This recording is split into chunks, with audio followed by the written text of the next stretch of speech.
And can you see my windows? I mean, Yes. or the slides, right? Yes, yes, yes. Okay. So thank you all for being here, and good evening all, and good noon and good morning who are joining from UK and USA. And in the next 30 minutes, we will be flying together on a space journey where we'll be seeing the water world in different planetary systems. And those water worlds are very much similar to our own Earth. And in some cases, the amount of water on those systems are much, much higher than the water we have on Earth. But before that, I'll be giving you a short bio and my journey from India to US. And then I'll walk you through the mystery of Europa and how much we know about the habitability of Europa. I'll also show how the how NASA is trying to understand the habitability through Europa Clipper Mission, and I'll also give some details about the instruments, what it is on board on the Europa Clipper Mission, and how my research work is or the laboratory work is contributing to the Europa Clipper Mission. So by training, I am a chemist, and I did my Bachelor of Science degree from St. Xavier's College, Kolkata, from 2010 to 2013. And while pursuing my chemistry degree, I was thinking to pursue my work on astrochemistry. However, that time, almost 10 years ago, there was not much options of astrochemistry in India. And with that intention, I moved from Kolkata to Bangalore to pursue my career along the chemical physics and continued my degree on master's and PhD on chemical physics. And during that time, I started working on astrochemistry on an independent project. And on that project, I was trying to understand how the prebiotic molecule forms or how the life forms on Earth. And while doing that, I gained the confidence that how can we try to understand through experimental perspective, how can we generate more complex prebiotic molecules or the biological species in the experimental lab, prebiotic molecules or the biological species in the experimental lab to understand or to gain more confidence on the interstellar dust surfaces. I worked on different labs in US and Europe on astrochemistry before moving to NASA Jet Propulsion Laboratory, where I'm currently work here on the Europa Clipper mission. And I am a postdoc here, mostly working on these things. And my research work at JPL is focused on understanding the future detection of material from two of the Europa Clipper instruments, which I'm going to show in my future, in my later presentation. So those who do not know about the Jet Propulsion Laboratory, which is one of the 10 NASA centers, and this is only federally funded research and development NASA center. And this is based on Pasadena, very close to the Los Angeles city, and Caltech manages this for NASA. Therefore, we are also a part of Caltech community. And JPL is the leading center for exploring the solar system by sending robots and spacecraft.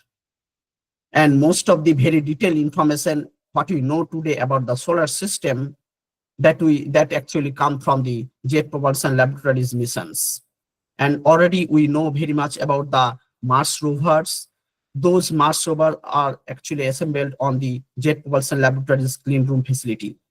And very recently, the NISA mission launched, that is a joint mission by NASA and ISRO. The L-band synthetic aperture radar that is installed on the Jet Propulsion Laboratories clean room facility. And then it moved to the ISRO's center, and then it launched from Sriharikota. At JPL, we asked one of the biggest questions, but not only at JPL. When we are look into the night sky, we also ask the same questions to ourselves. And the question is there any life that exists in the solar system and beyond? And so far, we have only one data, and that is our home, our Earth. And we do not have any data where we have found life so far. So to understand how life forms, there are three ingredients which are necessary to evolve life: water, chemistry, and the energy. And that the time is the most important factor for all of these. All these factors have to be sustained for millions of years, then only system will be habitable. The best example where these three ingredients are present over millions of years is our Earth. And still searching are going on the other planetary bodies. So far, best we know that some of the moons from different planets have water as a liquid form. For example, Callisto, Ganymede, and the Europa, those are the Jupiter's moon. And those contains significant amount of water. For example, the Callisto contains almost four times water the Earth we have. Ganymede contains about six times water, and Europa contains about 2.4 times of water compared to our Earth. There are other moons of different other planets also. For example, the Saturn's moon, Titan, and the Enceladus. Titan contains almost 11 times water on its body, and Enceladus contains very tiny amount of water, that is 0.01 times of water. Now, let's see how these small satellites are corresponding to the different planetary systems. So that's why let's take a brief journey about in the solar system. So we have, and also let's try to see how water are there in different other terrestrial bodies.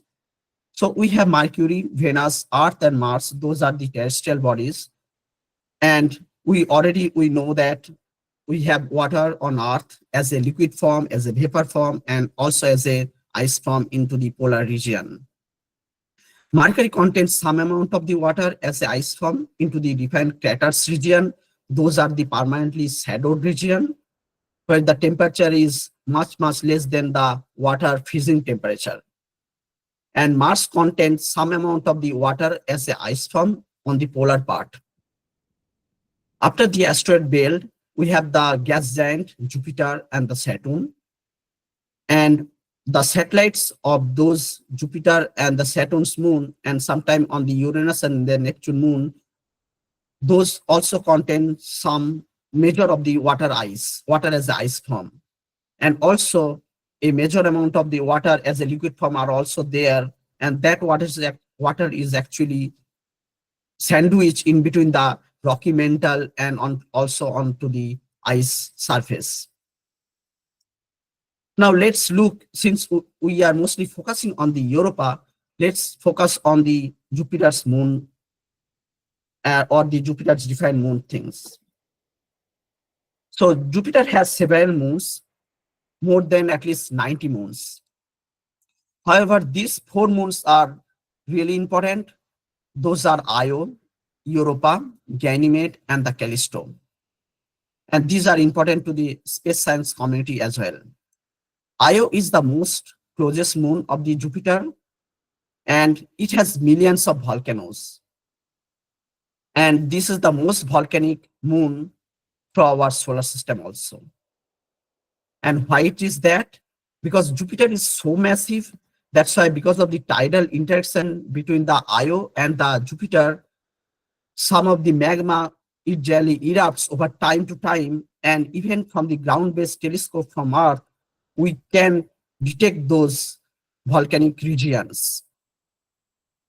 And it continuously emits charge sources or the charge particle, and those charge particles are in energy region from kilo electron volt to mega electron volt region.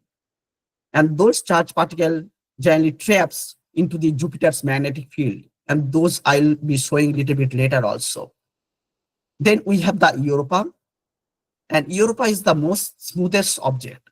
And all these moons are also called the Galilean moons, because Galileo discovered these moons in 1610.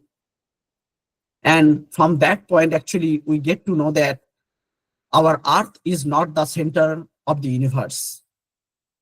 And from this point also, we know that there are four defense moons of the Jupiter. So we are coming to the Europa again.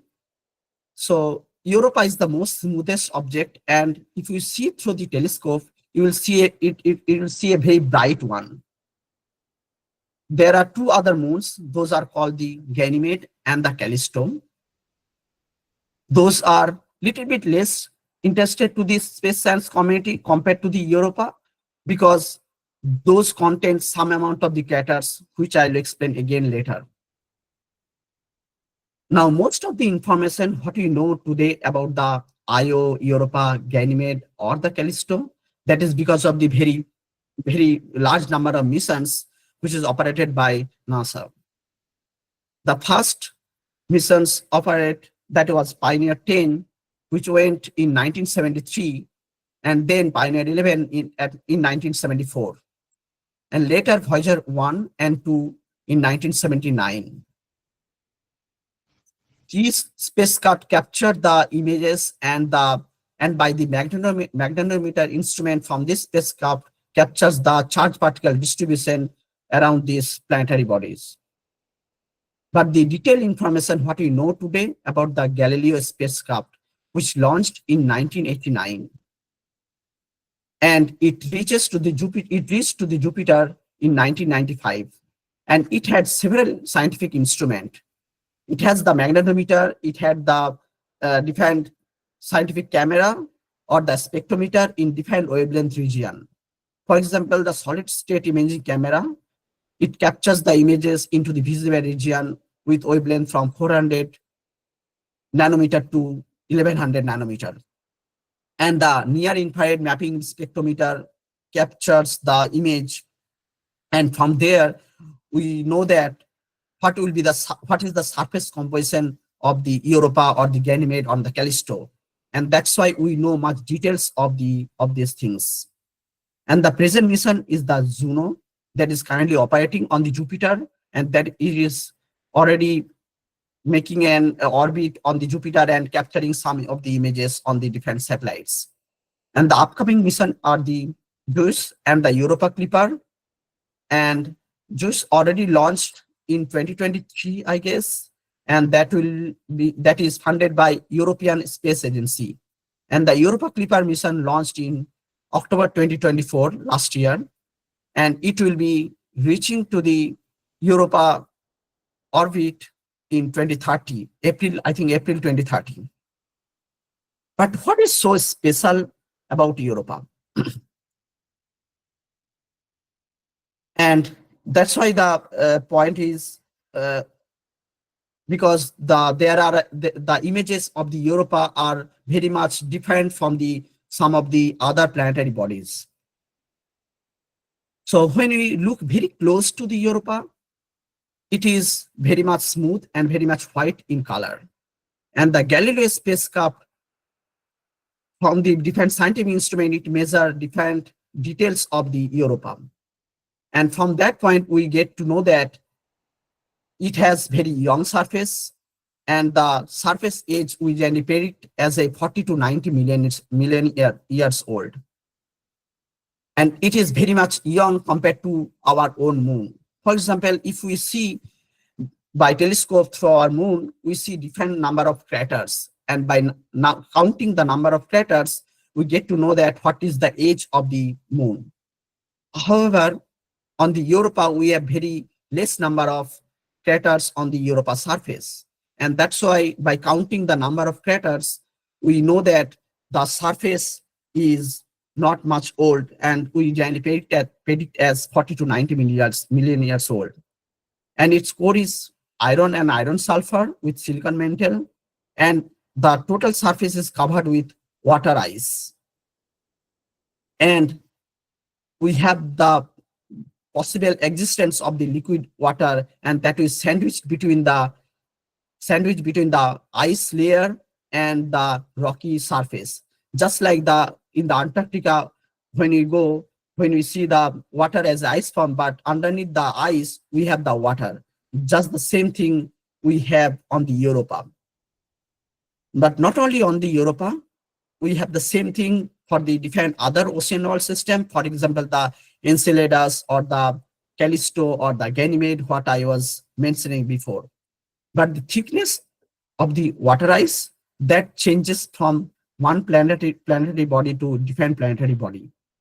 For example, on Europa, we have the thickness of the ice in the range from 10 to 15 kilometer. And after 10 to 15 kilometer, we have the ocean layer, and that ocean layer is almost 100 kilometer thick water layer.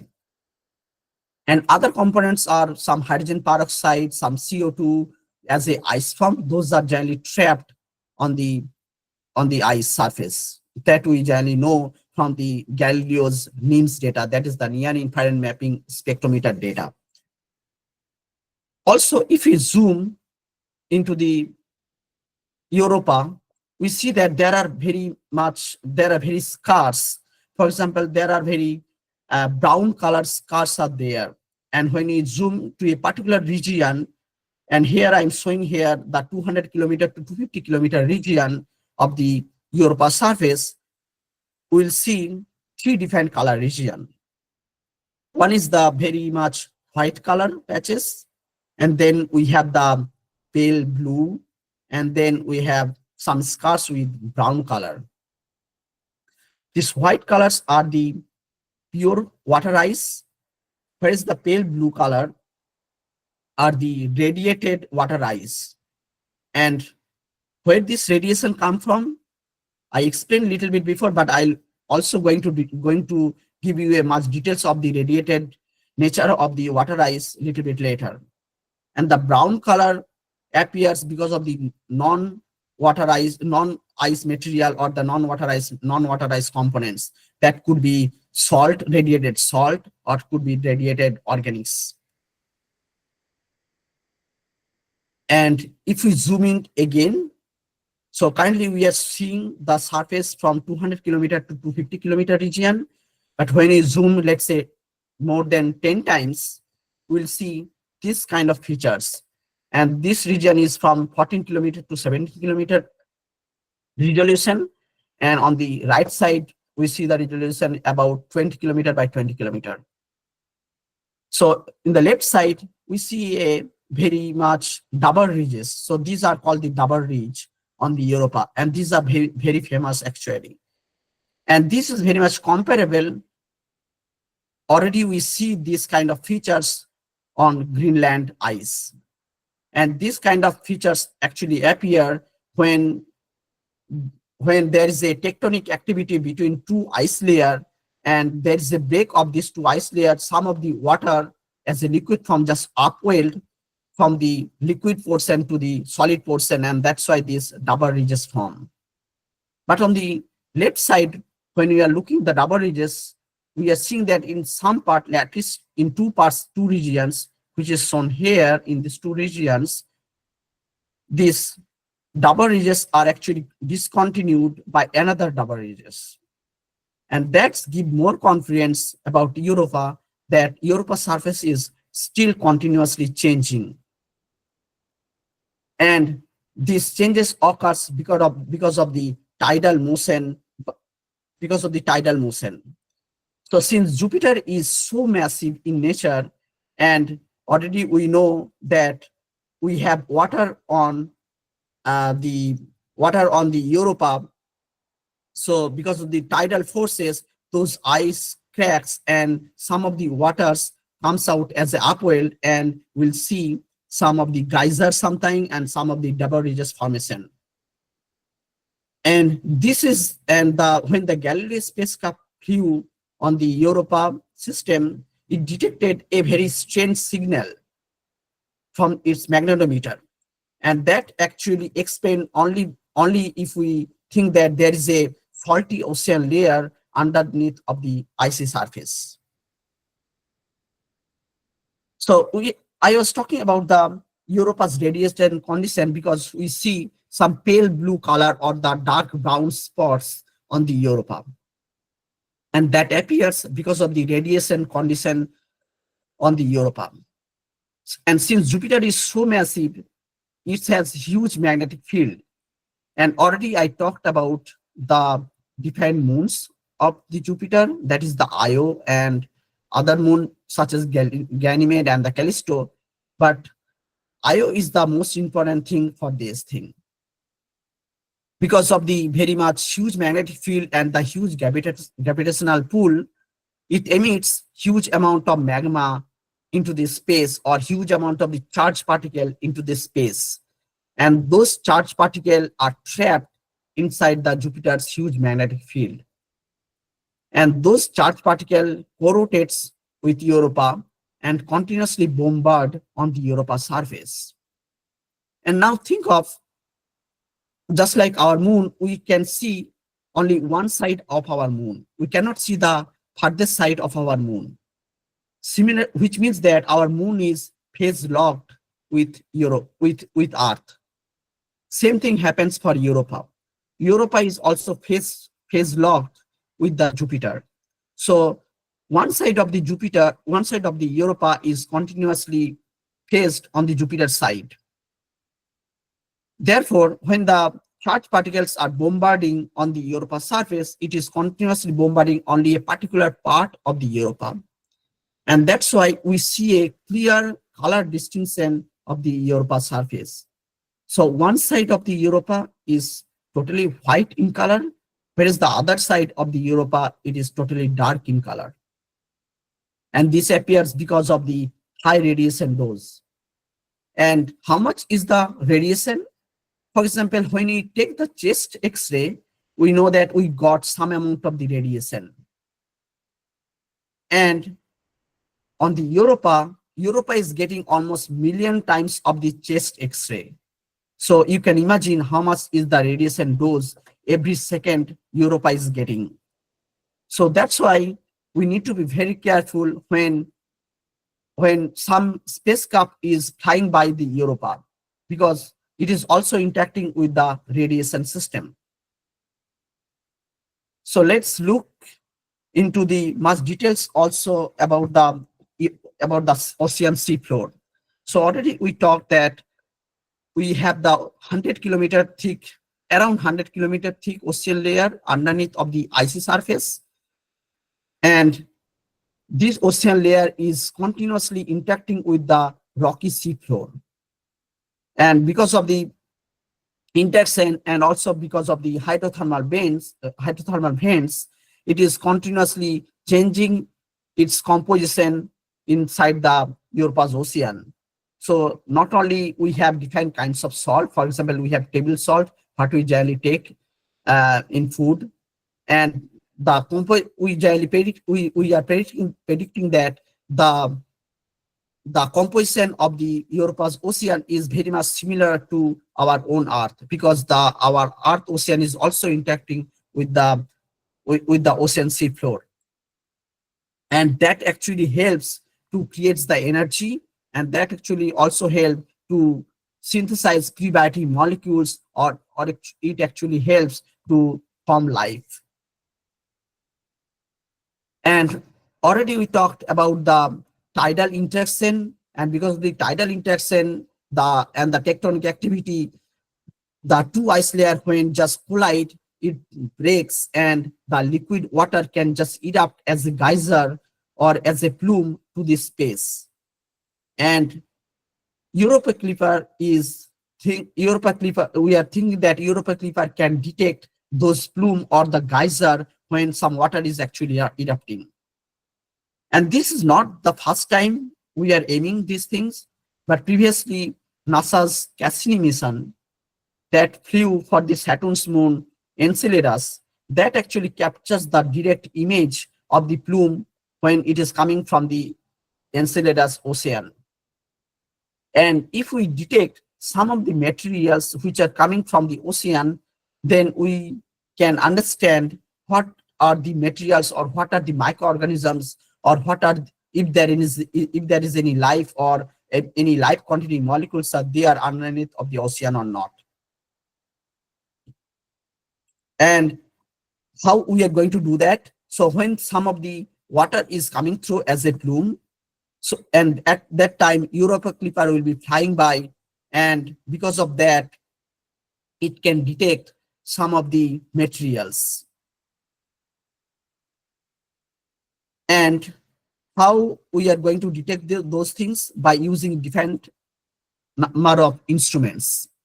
So Europa Clipper has almost 10 scientific instruments.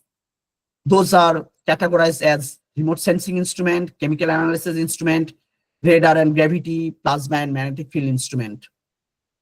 Obviously, this plasma magnetic field, plasma magnetic field, and the chemical analysis instrument are the in situ instrument, and those measures the particles in situ while flying by the Europa. But also some of the remote sensing instruments, those are very, very important for the future missions also and for the scientific return. For example, the Europa imaging systems, it captures the image in between the 350 nanometer to 1050 nanometer. And it will give the information how the Europa look like in much greater detail, sometime around 20 to 25 kilometer ranges. Thermal imaging systems, from the thermal imaging system, we get to know that what is the temperature of the Europa, what is the nighttime temperature, what is the daytime temperature, what is the temperature on the equator part, or what is the temperature on the polar part. Europa ultraviolet spectrograph will give the information about the hot spot. Some part, let's say, having very thin layer of ice, and if, let's say, our ocean layer is very much close to the exosphere, then those points will be very much interested for the future lander mission. Let's say if we want to land on the Europa surface, and if we want to drill, those points are really, really important for future study. And the mapping imaging spectrometer will give the clue what is the surface composition, what we have on the surface on the Europa. Plasma magnetic field measurement will give the information about the charged particle sources on the Europa.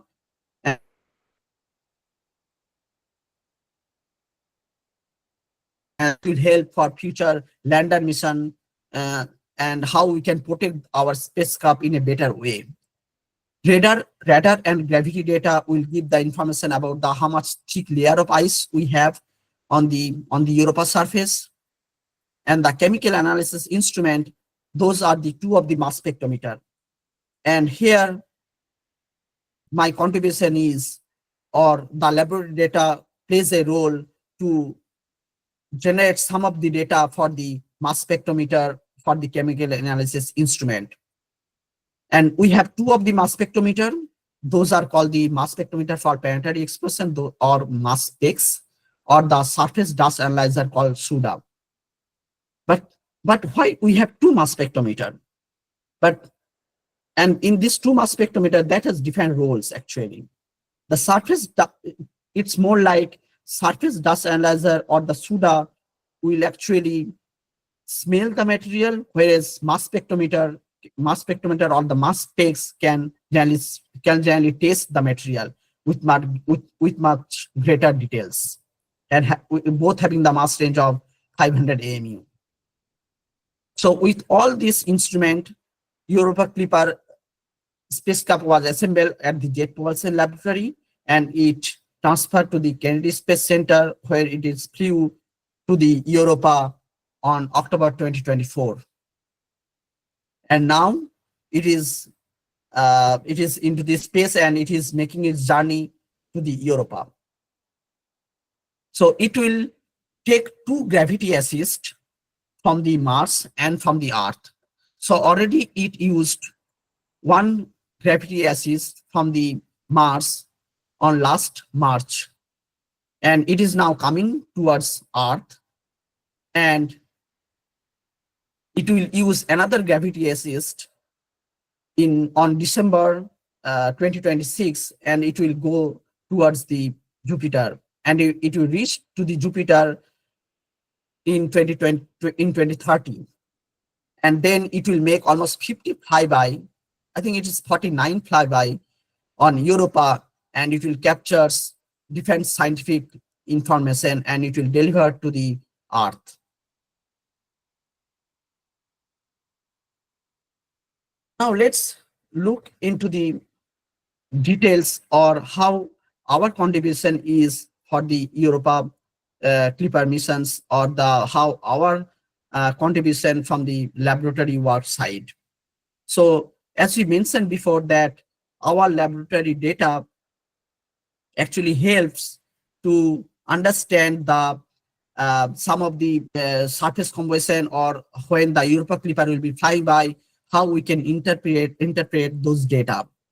So this data will define the requirement of the sample collection, position, and the analysis.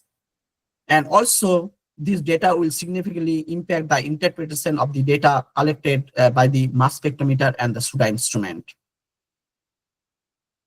And how we are going to do these things? So we need to create the similar environment just like Europa. So we know that what is the surface composition of the Europa, what is the temperature of the Europa, or what is the vacuum atmospheric pressure on the Europa. From that point, we generally simulate the environment just like Europa. And already we talked about the energetic charge particle bombardment on the Europa surface. So when this charge particle are bombarding on the Europa surface, it generates small tiny particles into the exosphere. And our mass spectrometer, that is called the mass specs, which is shown here, that is actually installed on the Europa Clipper spacecraft. So that captures some of the molecules or some of the particles which are generated by the charged particle bombardments. And we are predicting that these mass specs can actually detect those of the tiny particles. And when it will detect those of the tiny particle, we will have a significant amount of the data. And if we do not have any calibrated data before from the experiment from the lab side, we will be totally clueless after seeing those data. So that's why we need to generate those data before we are really getting the real data. So how we do that? We generally mix the Europa analog samples on a vacuum systems, and we use high radiation dose by using electron gun or the ion gun, which generally creates energy from kilo electron volt to mega electron volt region. And we use different kind of water ice and also sometimes organic ice. Let's say some of the materials erupt from the ocean to the surface, and those are let's say some organics, and those are let's say continuously changing by the charged particle sources. Then how can we understand how those organics can behave in the charged particle regions or charged particle interaction? So we are mimicking exactly the same environment, and also we are trying to understand how the equator region of the Europa, or the day side or the night side of the Europa, can have different kind of interaction. And we have already found that from our experiment, the day side or the equator region of the Europa can emits huge amount of particles into the exosphere compared to the night time and compared to the polar region. So we are suggesting that when the Europa Clipper will be flying by on the Europa, it should actually turn on its instrument on the day side equator region. Then only it can detect more and more number of particles. And if we collect more and more number of particles, we have better intensity, we have better understanding on the we have better understanding of Europa. Also, the another instrument I'm currently working on, that is called the SUDA, and we are that is the surface dust analyzer, and we are actually replicating the geyser of the on the Europa. So we already talked about the tectonic activity or the tidal interaction on because of the Jupiter massive magnetic field, Jupiter massive gravitational pull. So some of the liquid water will erupt when there is a crack inside in the ice junction, and those water just erupt as a geyser or a plume.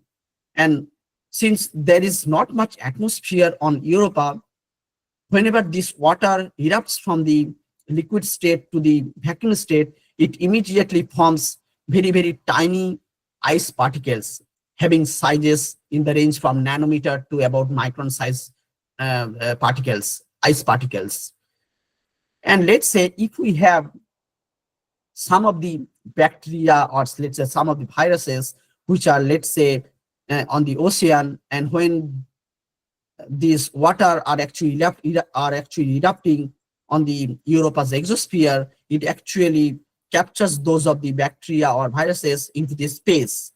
And when the Europa Clipper will be flying by, then it will also capture those tiny ice droplets. We are trying to find out, can it really detect those microorganisms or the bacteria which is actually inside the ice droplets or not?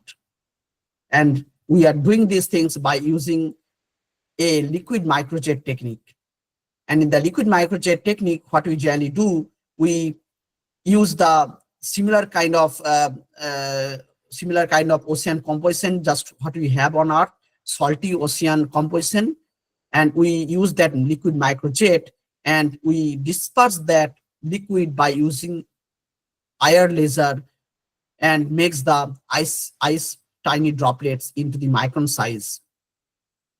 And sometimes we use some of the complex microorganism. Those can sustain even if we do not have any oxygen. And we are trying to find out if those bacteria or the microorganisms are actually inside the tiny ice droplets. Can our instrument detect those droplets? Can it detect those microorganisms or not? And if it is detected, then we are very much confident that our SUDA can also detect those of the complex materials or the complex species, if, let's say, if it is there on the Europa. But still, we do not know what it is there. Only we know that there are some salt water or some silica nanoparticles are there. So we are trying to understand better by these Europa Clipper missions. So the take-home message is that the Europa is an icy world, and the Clipper mission will going to understand the habitability of this moon. And Europa Clipper mission is not a life search mission. It is the mission to understand the habitability of the Europa. And our lab work will help to understand the sample collection region, and will help to interpret the data for when it will be collecting in 2030 or 2031. And currently we are generating more and more data to understand how the Europa Clipper will behave at later time, so that when it will be really collecting the data, we are not be confused by looking at the data. There are also other missions to the other ocean world systems, which are currently NASA's planned. For example, the Dragonfly mission, which will be exploring the another ocean world called the Titan, which is a Saturn moon. And this will be a car-sized spacecraft. And Titan has actually little bit thick atmosphere. Therefore, Dragonfly actually can fly just like a drone. It will just fly from one particular position on the Titan to another particular position on the Titan. And what is interesting on the Titan, this is the only planetary moon we have where we have the liquid lake or the liquid river. But those are not water as a liquid form. Those are actually hydrocarbon liquids. And when we have such kind of organics, we are thinking that that will be the best place to explore if there is any life containing molecules are there or not. So Dragonfly will be exploring some of the very details of the Titan.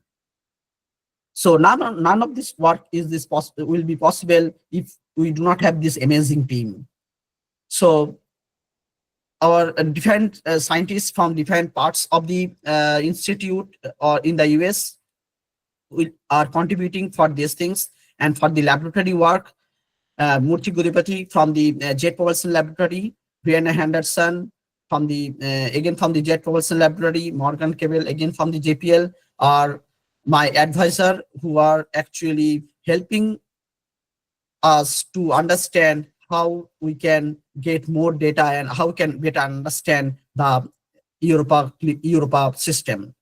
Paulo Simo and Marcel Seaton are also helping for these things. And the whole work is supported by the NASA's Habitable World Exobiology and the PSI program. And I'm happy to answer any of this question, and thank you all for the listening. And All also, right. if you want to contact with me in person, or, I mean, through my email ID, you can check my JPL email ID or my personal email ID. You can ask question. I'll be happy to answer. I'll be happy to answer all those questions. Nice, nice. This is great. This is absolutely awesome. Now it's time for an interactive thing. Will people who have the questions, you can ask the questions directly to sir. You can raise your hands firstly, then you can turn on your mic and your camera if you're not in a very upstanding position. You can turn on your mic and ask the question right away. All right. We'll take the questions right now. So people who have doubts, people have asked a bunch of questions in the chat, but firstly we'll take the voice questions. So if you have any doubt, please raise your hands. We'll take the questions right now. President India, yep. Okay. A bunch of people. I think there was somebody called Saptaparna. I think she had questions. Okay, I think she's not raised her hand. We'll take her questions in a few minutes. We'll start with the Jagrati Singh. Jagrati, you can open your mic and start with the questions. Wait a second.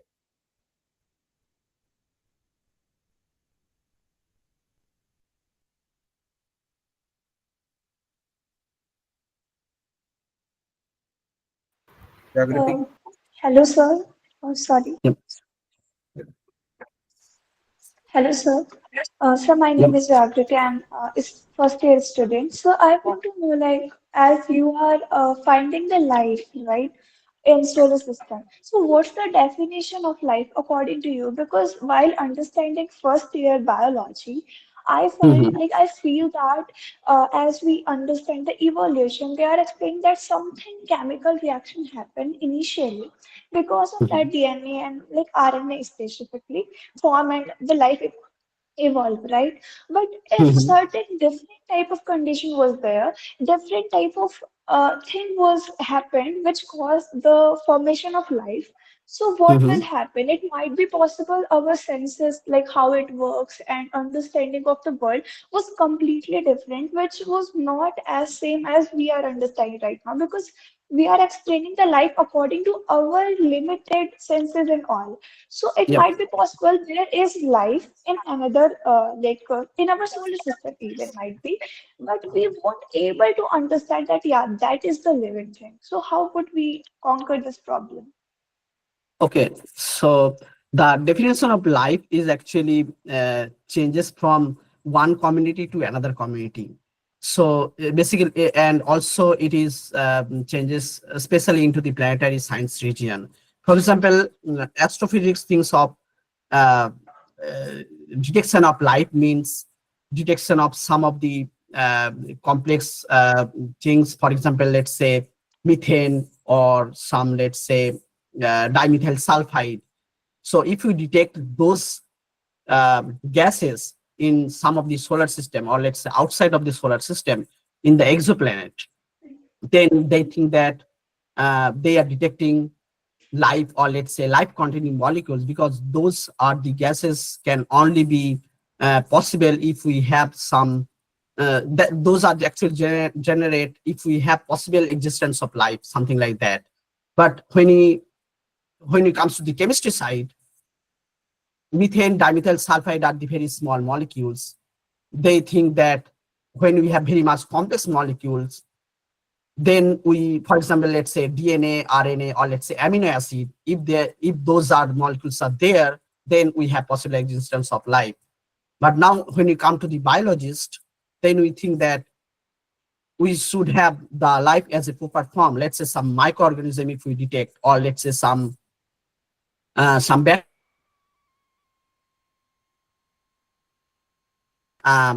some planetary bodies. For example, currently Mars, on Mars, Mars rover, it is detecting some of the complex fatty acids. Those are very much close to the life-containing molecules. So it changes from one community to another community. And so far, we exactly do not know what is the how we can make the definition of the biosignature or the life.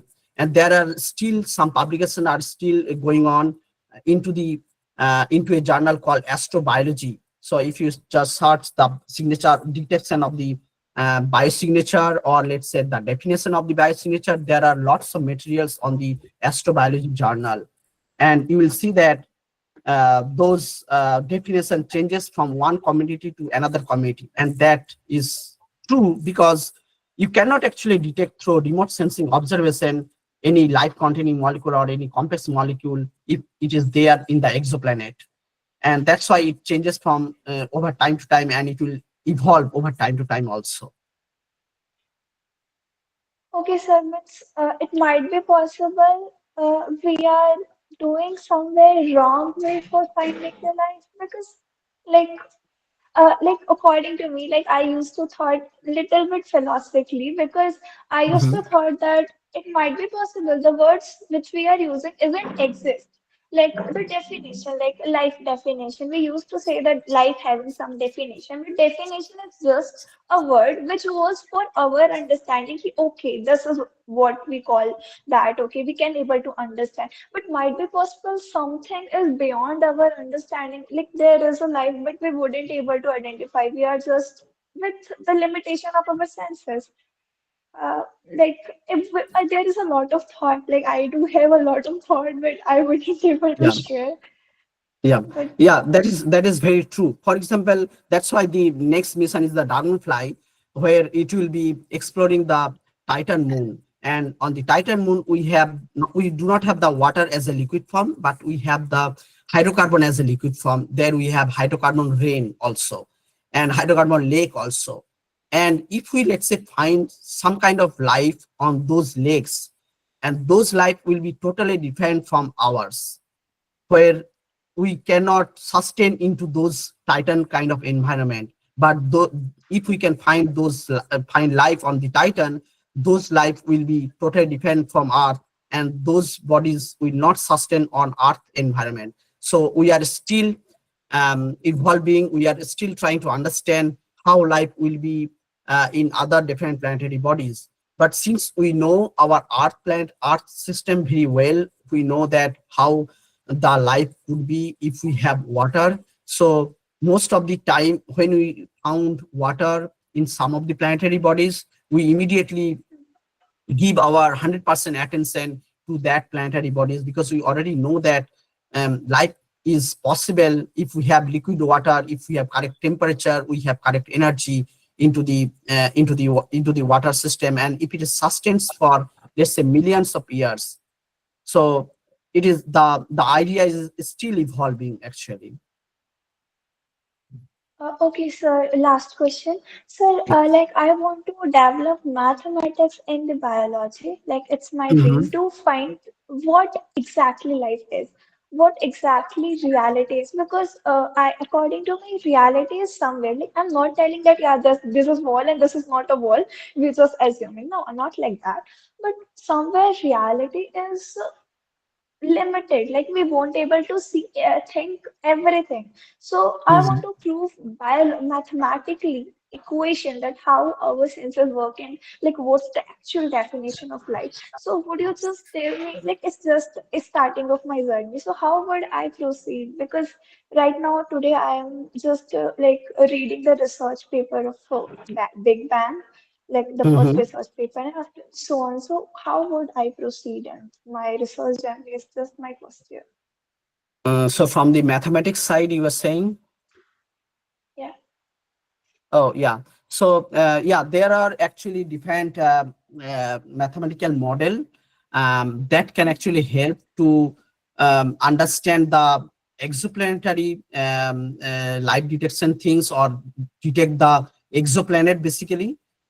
So there are a few research groups, I think, we have, where they used different chemical model or different mathematical model to generate the codes, and they use actually to detect the exoplanet, something like that. So there are various possibilities, and also into the astrophysics region there are a lot of options from the mathematics side. So your approach will be more towards the pure astrophysics, mathematical in astrophysics, or mathematics in exoplanet detection. Those will be very much important, I think, if you want to pursue your career along that line. Okay, so like, is there any person like so that I can reach or understand about their opinion and all like? Um, I need to look into this thing. You can separately send a email to me, and then I will look into these things. And if something is coming to my mind, then I will send some information. okay, thank you so much, So sir. far, yeah, so far kindly, uh, it's not coming to my mind. Yeah. Okay, thank you. All right, Jagrati, thank you for your questions. Next, we'll take Savir's question. I think he's Hmm. been one of the people who have been asking the questions. Please go ahead, Savir. Good evening. Yeah. So my question is related to the life only. So as we know, there is a news that we just found the micro life in Mars and everything, Hmm. the first source of the life. So my question is, why don't we just explore the poles of the Mars? Because the overall they are the frozen water, and I think we can find the Martians here. They're micro and like. Hmm. Yeah. So on the Mars, we have detected some of the materials which are the direct evidence of the life, but still we do not have found any life.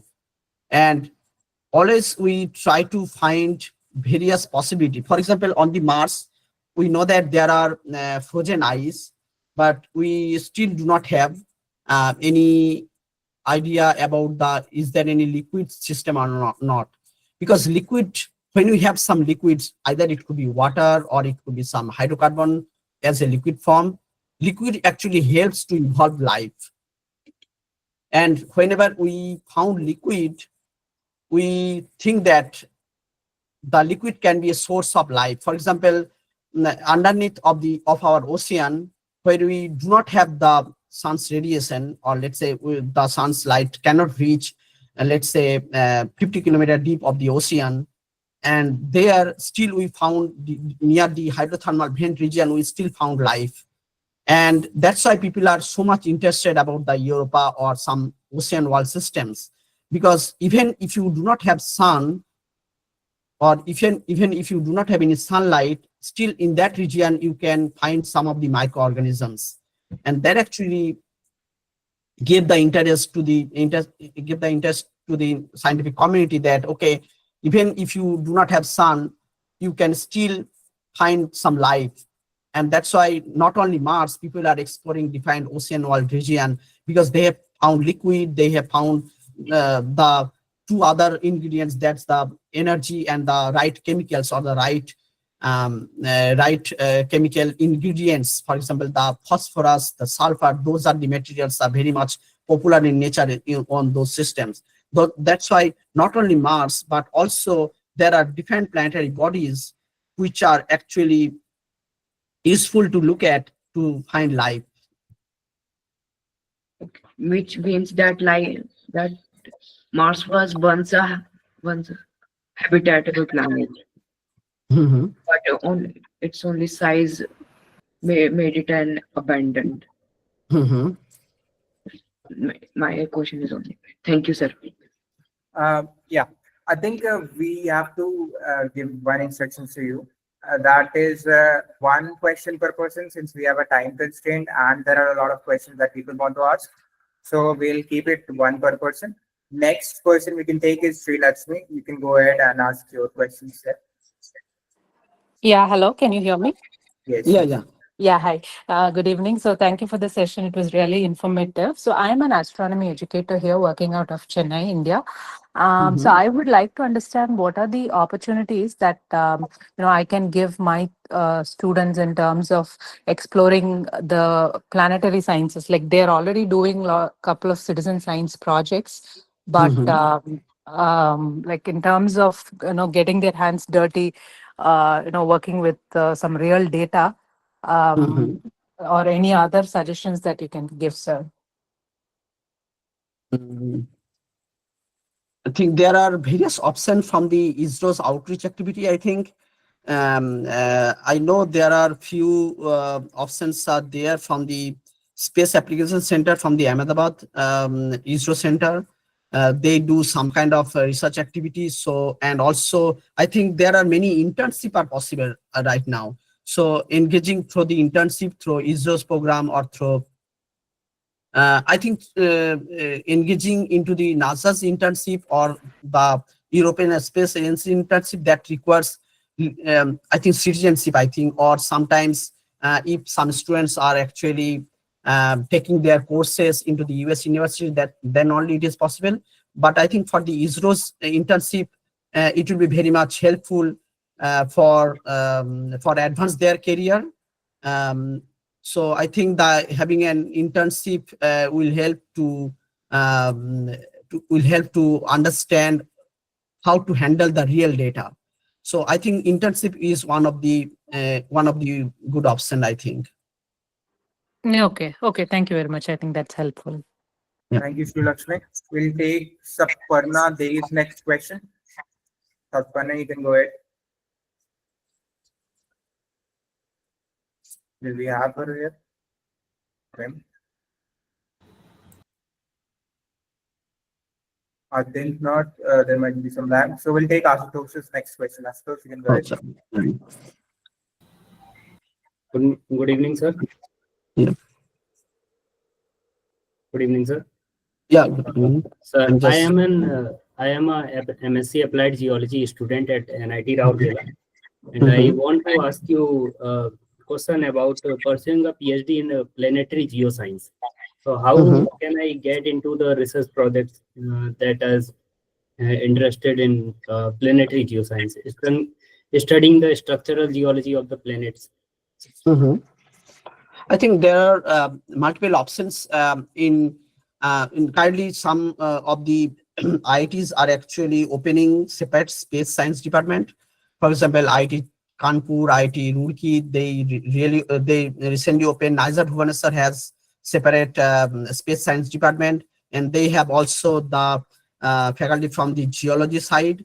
So if you contact with them and try to understand how you can contribute to this part to understand, let's say, moon or our own moon, or let's say how you can contribute Mars or different other planetary bodies from your side, and how can you grow your career, or if you can do after your studies, how can you do some project with them that can actually help, I think. So try to look at some of the department, or let's say some of the ISRO centers. The things I was telling, that some of the internship may be helpful in some of the ISRO centers where you can actually work on the real data. And also on, yeah, there are multiple options. I think you need to look into those things. Okay, thank you, sir. Nice, nice. I think Saparna ma'am had some problem with the mic. Is she able to open the mic now? Yes, can you hear me, sir? Yeah, yeah, Yeah. I can hear you. Okay. Actually, sir, I have many questions, but as it is the constraint that I can only ask like one or two questions. So my Mhm. first question will be regarding that whatever data we are having till now, what are Mhm. or the process or how we can make mathematical and statistical modeling for the particular Europa satellite. Like we have mathematical and statistical models for Earth, Mhm. like for climates or for weathers and separate things, Mhm. Mhm. atmospheric or mass like mass movements like ice Mhm. depositions and meltings. Mhm. So what kind of like how to make similar models for Europe, or is there anything exist? Can you tell me that? There are definitely there are various options are there. For example, how the I was talking about the charge particle things, right? How the charge particle distributions are, or the how the charge particles are interacting, or the how yeah, mostly I found that the how the magnetometer, especially how magnetometer works, those comes, or the radar part is actually working. Those comes with that mathematical modeling or the statistical data analysis part. I think working along that line may be helpful. That I believe. Okay, sir. Means And we will gather more data when the like Clipper mission will reach there. I guess yeah, we can build yeah, better but models. also but also I think there is options actually. I remember now. So when the Cassini missions flew in 1990, in 2001, I think. So it captures some of the data in captures some of the data for its charge particle detector, and it generates a huge number of mass spectrometer data. Okay, almost millions spectra. So currently one project is currently going on, and we are trying to understand how we can, um, because we have millions of spectra, okay, and we cannot look each spectra at a time. So you need some kind of machine learning things, or some kind of AI things to do on behalf of you, because you have millions of spectra. So one project is currently going on to understand how, when we have millions of spectra, how can we how computer can detects any peak, any sudden peak we see, or any sudden mass we see, that can be interested to the community. So yeah, there are options actually. Yeah, there are options. So those data are available for like us No, to. I don't think so. But there are some journal which really publish those data. But I think those data are not really available to the community. That's my belief. I think, especially not to the other foreign national, I think. Sir, like the same way, we can also build like when the Clipper mission will reach there, will be Yeah, able to build the gravitational field modeling, that yeah, yeah, how yeah. the mass is distributed or how the mass movement Yeah, happens there, that is right? already some of the research groups are doing. For example, at UCLA, University of California, Los Angeles, Krishnan Khurana, or and his research group are already doing these things. How the gravitational pulls or the magnetic fields are distributed over the Jupiter systems. Those things already they are doing for last 20 to 30 years actually. Yeah, Okay, so means in that way, we can also do yeah, the same. The way we can use the grace data and we can yeah, yeah, detect the things of gravitational anomaly in Earth, right? yeah, yeah, yeah, yeah. Okay, sir. And the last one is a very small question. Is like, is there any way to like get connected with you for the research collaboration or work with you? Like that is my personal question. So I mean, we cannot immediately collaborate, but in future obviously yes. You can talk to, I mean, we can have a conversation sometime later, and then we can find possibilities. That's will be one of the options, and we need to find out the options actually. Okay, thank you so much, sir. Yeah, Thank you. problem. Thank you. Thank you, ma'am. Thank you for your question. And if somebody wants to reach out to sir, you can mail us as well. We'll filter out people who think. Yeah, yeah. Yeah, So, Nilay was there. Yeah. yeah. So we'll take Tufa Bora's question. Are you there? Let's take your question. Tufa Bora. Are you able to open your mic? Hello, sir. Good evening. Am I audible? Yeah. Yep. So, sir, I'm Atufa Vora. Currently, I'm in my second year of, I'm doing physics honors. So, my question is, could the findings from Europa Clipper help us to interpret data from exoplanets and exomoons and maybe connect, like there is the possibility that we can connect planetary science with cosmology's bigger picture questions like habitability. Yeah, that's why. So one of the students says that why we are exploring the Europa, not the Mars, because already we found some of the complex systems. So these things actually coming for the bigger picture. So if we, let's say, find life or life containing molecule on Europa, on, let's say, Enceladus or Titan, or in those systems, then already we know that in our solar system we have this kind of water world in a large quantity, almost more than 10 to 12 ocean world already we have, which means that in some of the another solar system which is outside our solar system or in other galaxies already have millions of water worlds or the ocean worlds. So then life can be evolved in any place if we have these, if we have the correct ingredients.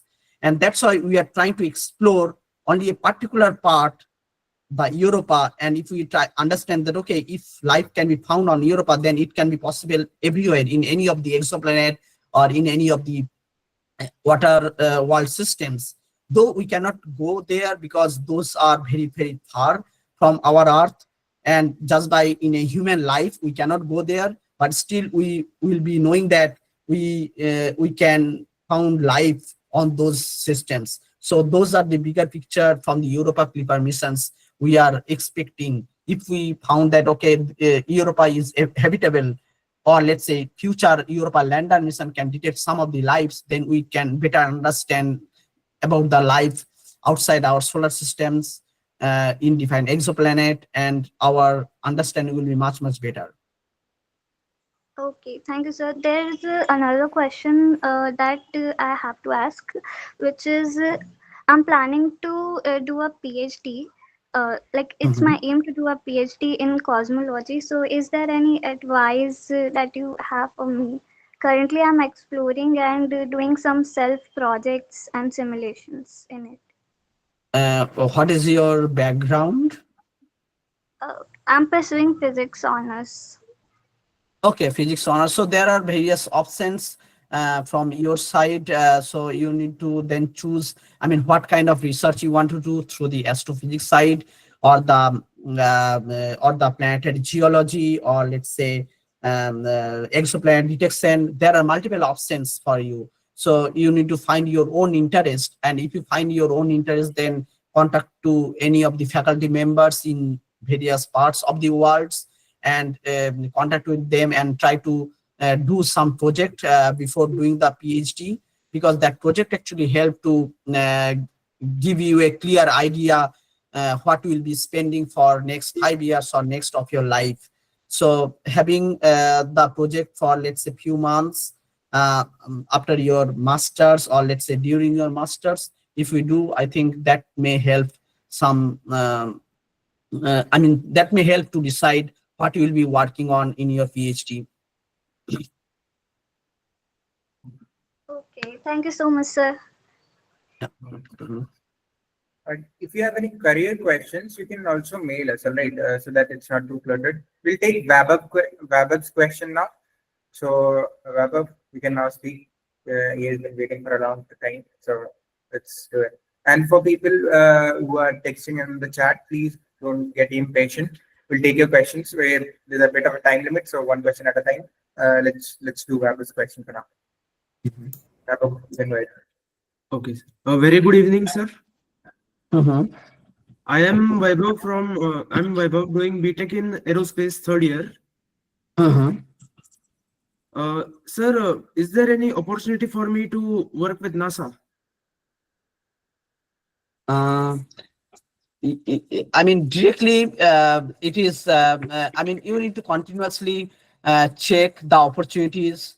Is there any opening for the foreign nationals?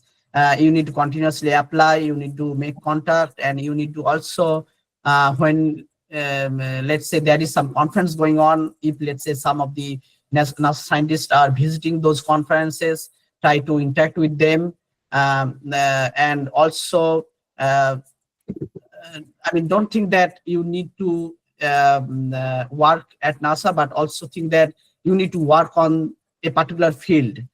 And let's say, while working on that field, someday you will get the opportunity and you will be working.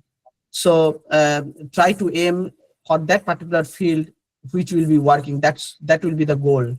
And then when you will be working, if you find some opportunity, you can join as a scientist or as an engineer. That will be, I mean, that way you can proceed. Uh, I mean, I had done some citizen scientist projects like just a few months Yeah, back. I have yeah. started a collaboration. Will it be any useful? Yeah, definitely. Anything space relevant thing will be used. Nothing will be useless. So every time, whenever you are contributing to the space science, you are gaining some amount of the confidence, some amount of the knowledge from this science, and then you need to continuously gather knowledge. And then when you will find the correct opportunity, then you can just join there. So every time, just I mean, gather some knowledge, and do some, I mean, whatever work, if you find that it will be useful for your future career, then just do it, I should say. Okay, sir. Thank you, sir. Yeah, problem. All right, Vaibhav, we can take Vandit's question now. Vandit, you can go ahead. Hello, sir. I'm a Sir, freshman from hello. Indore.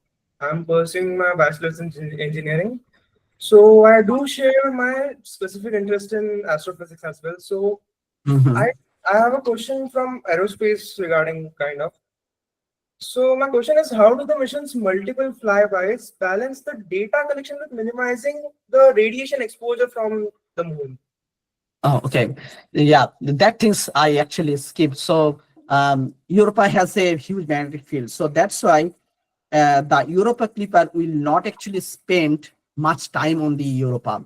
It will just fly by, and then it will mostly make it will, most of the time, it will be not on the Europa region, but it will be traveling along the Jupiter's region, and then it will make another flyby. So total 49 flyby it will make. So it will spend minimum time on the Europa, and when it will be flying by on the Europa, it will start all 10 of its scientific instruments simultaneously, and it will collect the data. And while passing through the Europa, when it will be traveling through the Jupiter, at that time it will be transferring the data towards Earth.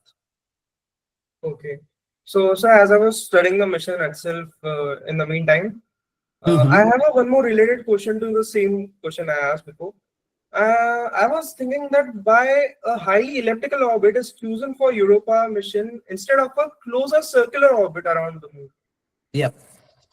That is because of the high radiation. That's what I was Right. saying, that because of the very high radiation, then the sustainability of the Europa spacecraft will be low if it will make a circular loop on the Europa, because it has a huge magnetic field, huge amount of the high radiation, starting from kilo electron volt to mega electron volt. And if it will continuously bombard on the spacecraft, it will just destroy. So that's why it will give a very minimum time on the Europa and a elliptical orbit. Okay. All right, sir. Thank you very much. Yeah.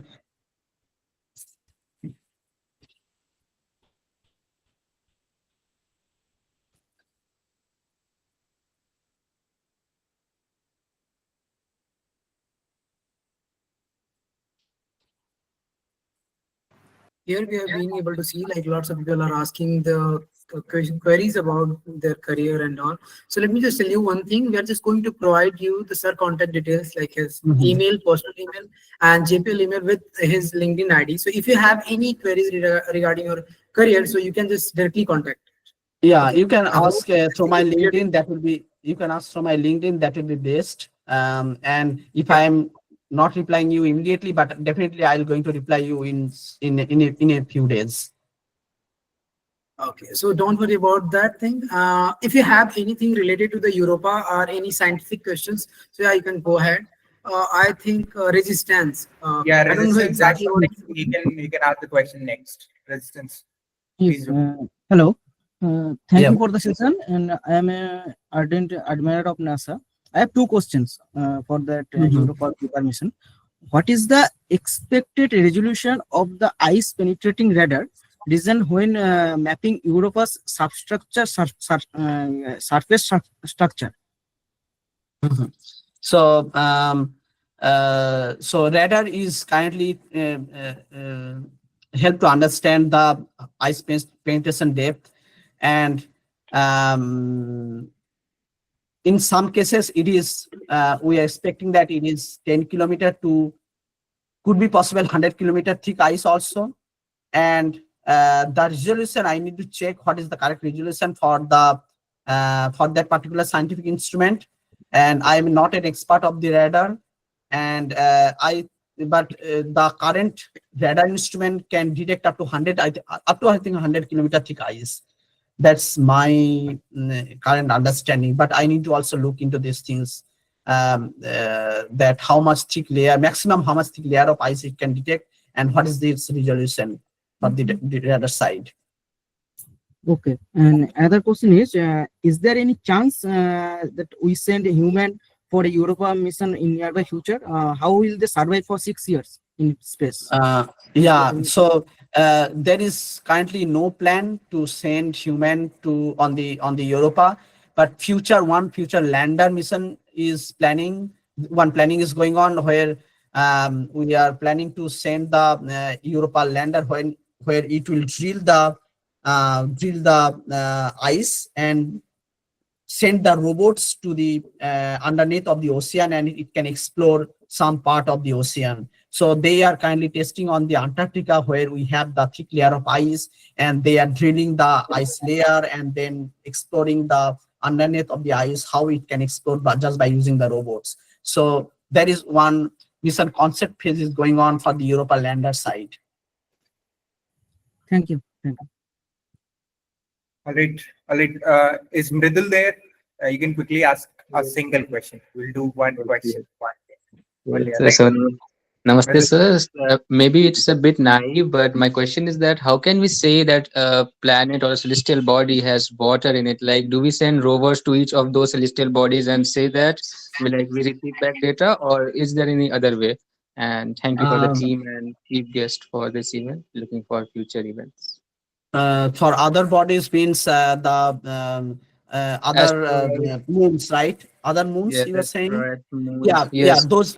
Yeah, so those are actually data collected from the different other spacecraft. For example, the Galileo spacecraft actually captures the data from not only on the Europa but also for the Callisto, Ganymede, for those systems.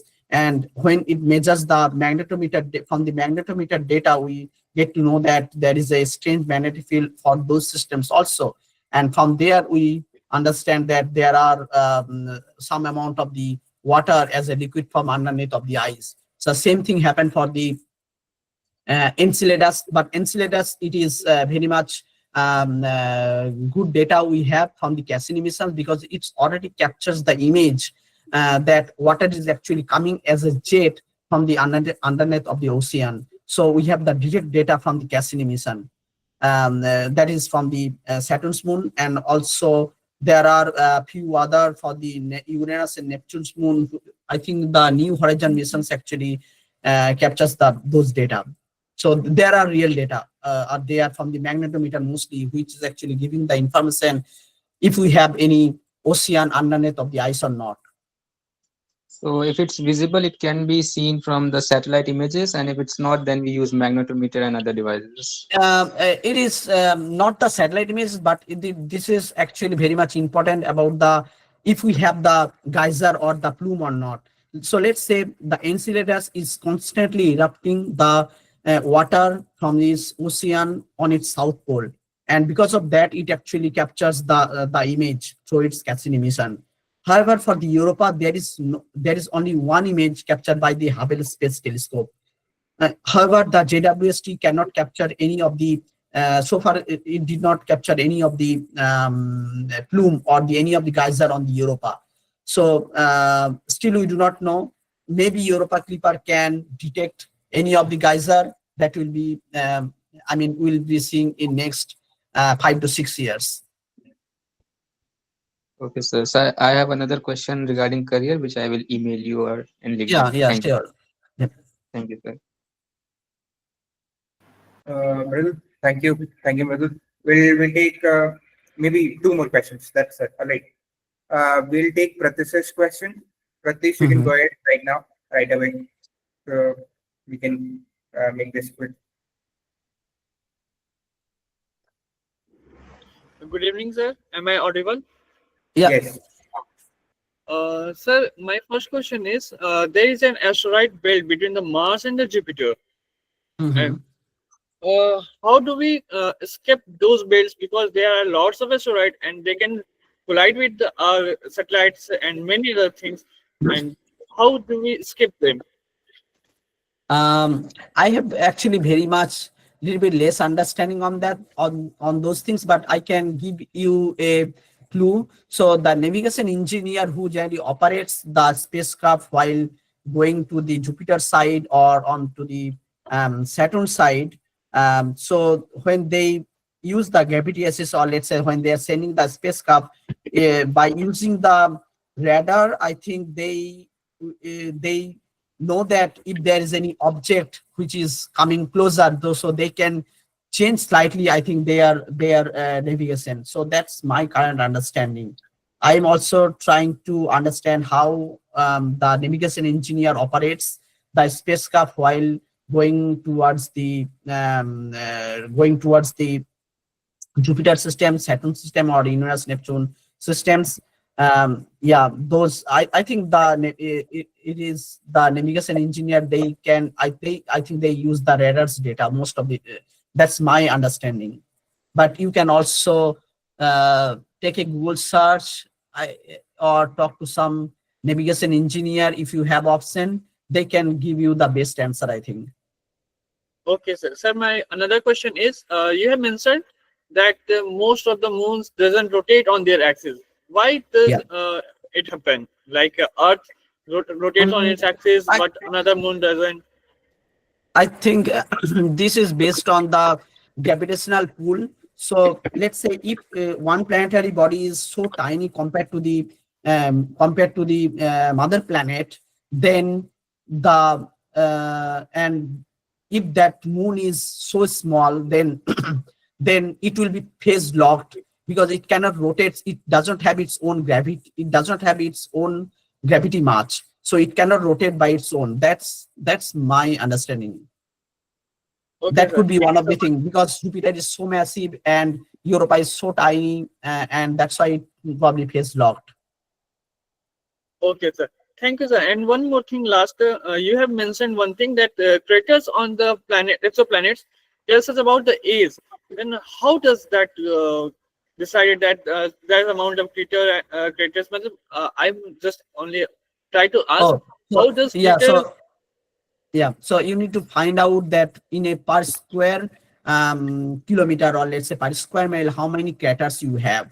And then based on the number of craters, so while forming those planetary bodies, during that time there are many asteroids which are just because of the gravitational pull, it will just coming onto that bodies and forming those satellites or forming the planetary systems.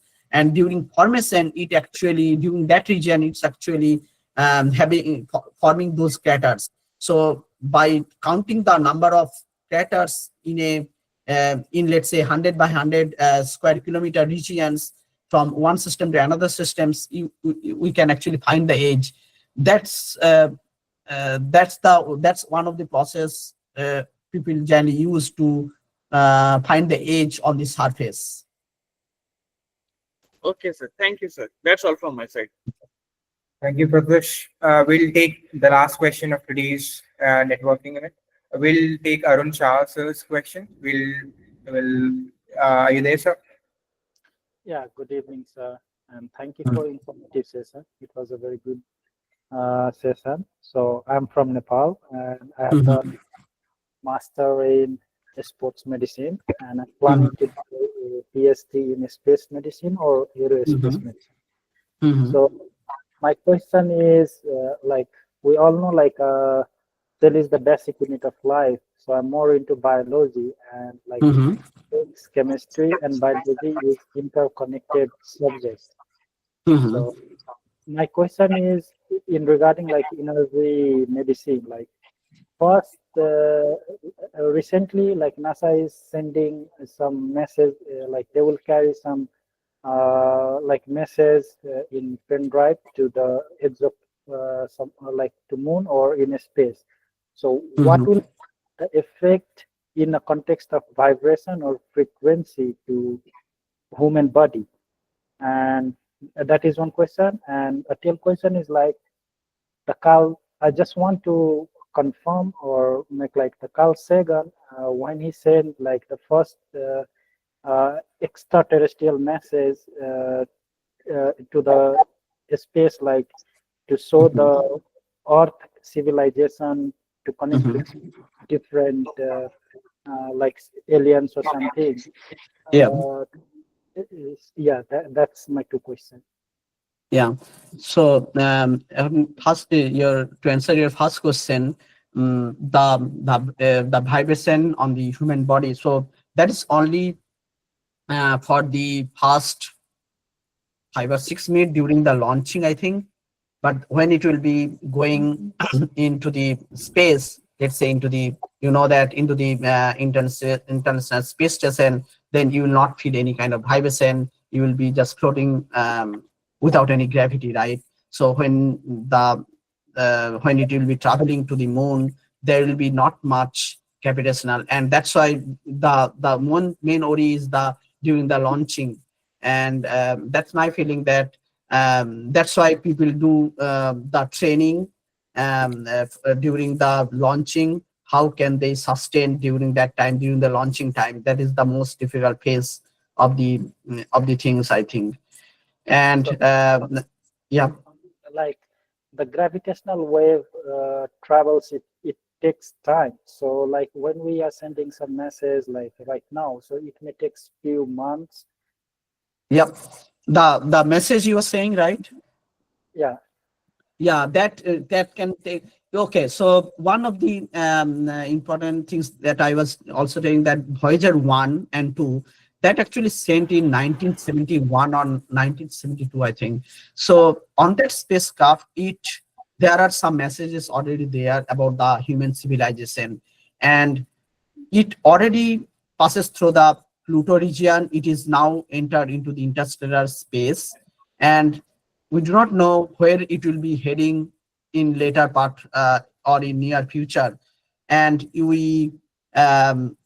and it is now more than almost 50 years since it's started its journey, and still it did not reach any of the civilized society, because from the Voyager 1 and 2 we are still getting the signal, and when, let's say, we will not be getting the signal because it is too far from Earth, then maybe at some point it will be going to another world, and we still do not know, because already we do not find any kind of life or any kind of life. So we are still not sure. We cannot say directly that who will be receiving those things. We do not have any idea so far. Okay, thank you, sir. Thank you for that.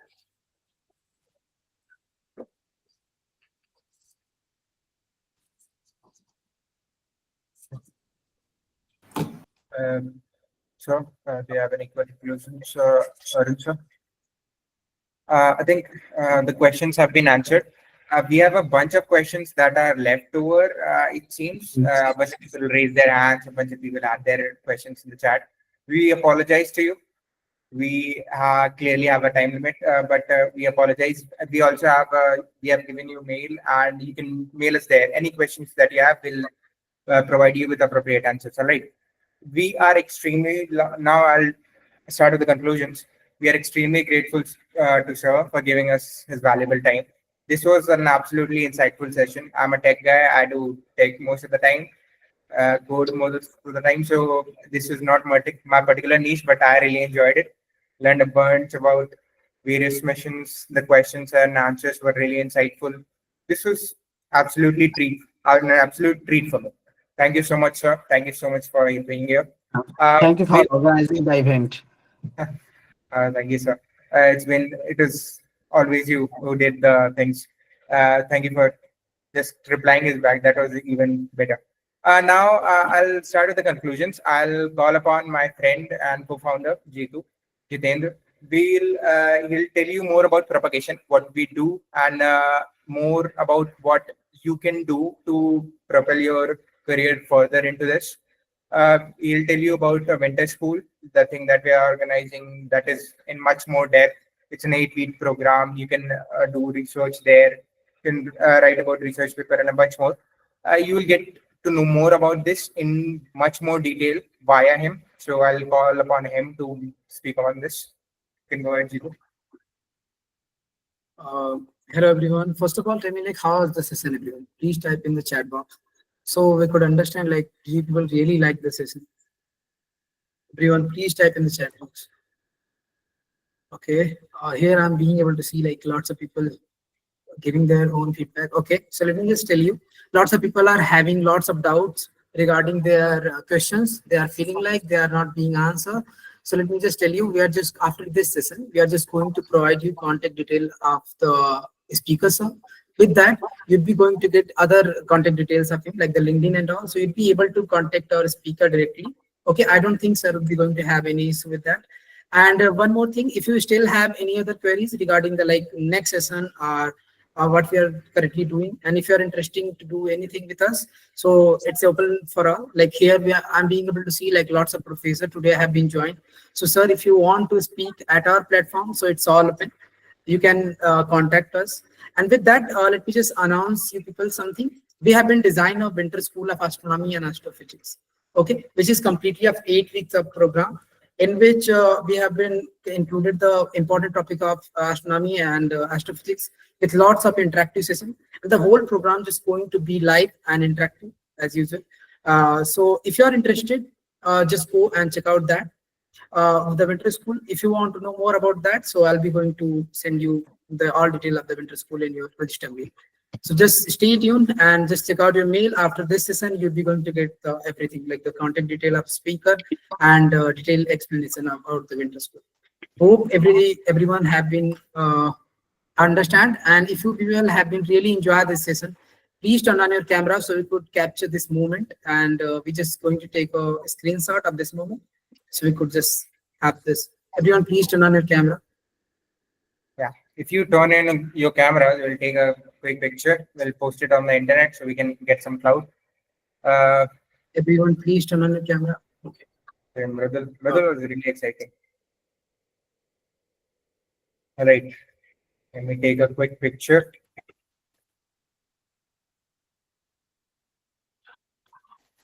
Okay, nice. I've taken a picture. Thank you, everybody. Thank you, sir, especially to sir. I'm extremely grateful to Endo for his insightful session. We hope everybody has the best day further ahead. Most of the people in India, it must be night now, 8:37. So you have a good night, and the rest of the people who are abroad, you have a good day. All right. Thank you, everybody. I'll end the call here. Thank you for joining in. Thank you for asking the questions. Thank you for the questions. You can still mail us the questions if you have any to propagation.connect@gmail.com. We'll end the calls here. Thank you. Okay, bye everyone. Good night. Thank you, sir.